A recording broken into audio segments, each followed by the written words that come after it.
104.5 The Team, your home for New York sports. Levack and Gaz, we are live at the SEFCU Arena today, so reaching out to one half of the broadcast team for you Albany Great Danes basketball. Also, I just gave you another whole team. I made them up.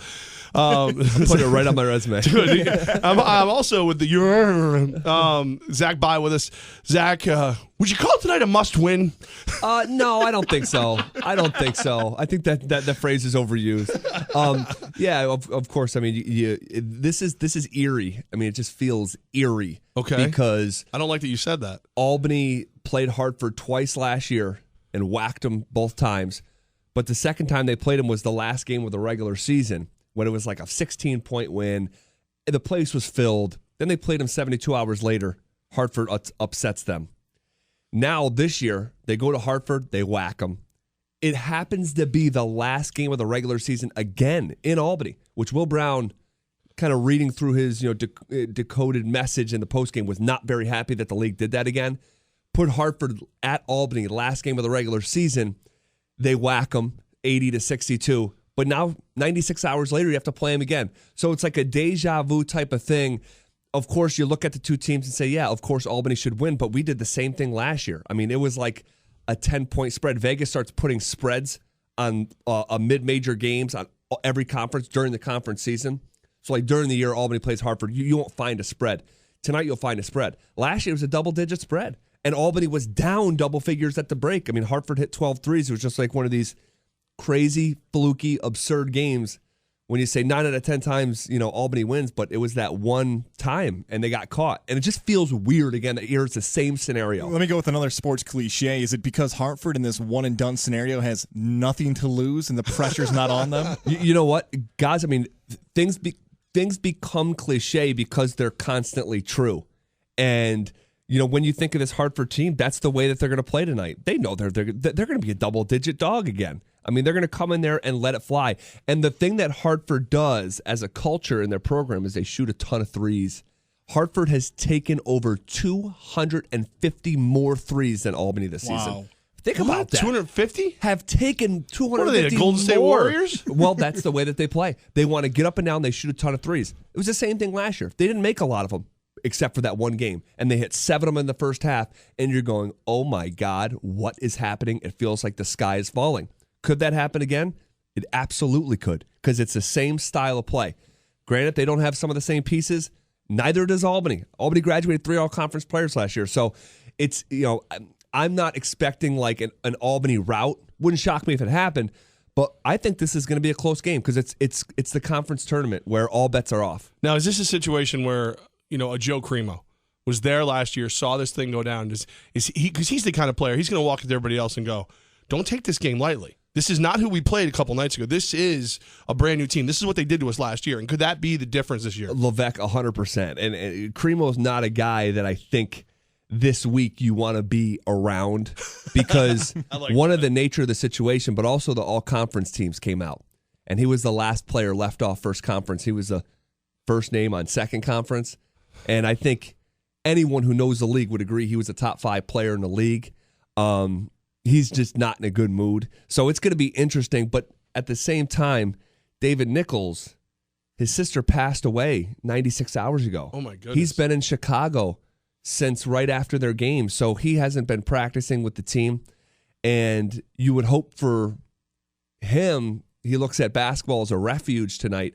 But you're never sure how those things are going to work out. I mean, it's such a traumatic experience. So, I don't think anything is guaranteed tonight. I don't think there's any one thing that we can point to and say, this absolutely, we know is going to happen. All bets are off because I saw it in the last 365 days, the biggest conference upset in a decade in that league. Year one with you guys, the Albany Great Danes broadcast team, everybody here on 104.5 The Team. I've had to go around the office and explain to everybody, no. It's March 1st, then it's March 6th, then it's March 11th. Wait, what? For the conference tournament? Why does the America East continue to do that? And do you think they should think about at least changing this format down the line? That's a great observation, guys. And I think the only reasonable explanation is to try to get there's a balance, but we'll start on the back end. They have a TV nationally, a national TV game scheduled for the 11th. So no matter what happens, March 11th is the national TV game. And now you have to build the schedule backward. So you either take a really long layoff after the season, after the regular season, before you start the conference tournament, or you have to spread the games out. So you say, okay, we're going to end the regular season, then we'll wait a couple days, we'll have a game, and then we'll wait till the following week, we'll have a game, and then that will lead to the following week game, as opposed to taking, 13 days off and playing 2 games in a 5-day stretch type of deal. Mm-hmm. Zach By with us, of course, one half of Big Board Sports, 10 to noon right here on 104.5 The Team, part of the UAlbany broadcast team for us as well. The coverage starts right when we're done, 7 o'clock tonight, tip-off at 7:30. This game, we have talked about what could happen. What do you believe will happen? I think Albany wins a close basketball game, 70-62. 70-62 is the score that I think it's going to come down to a couple things. One, they got a kid named Jalen Ross, who's the leading scorer in the league. He averages over 20 points a game. He's one of those top 30 scorers in the country.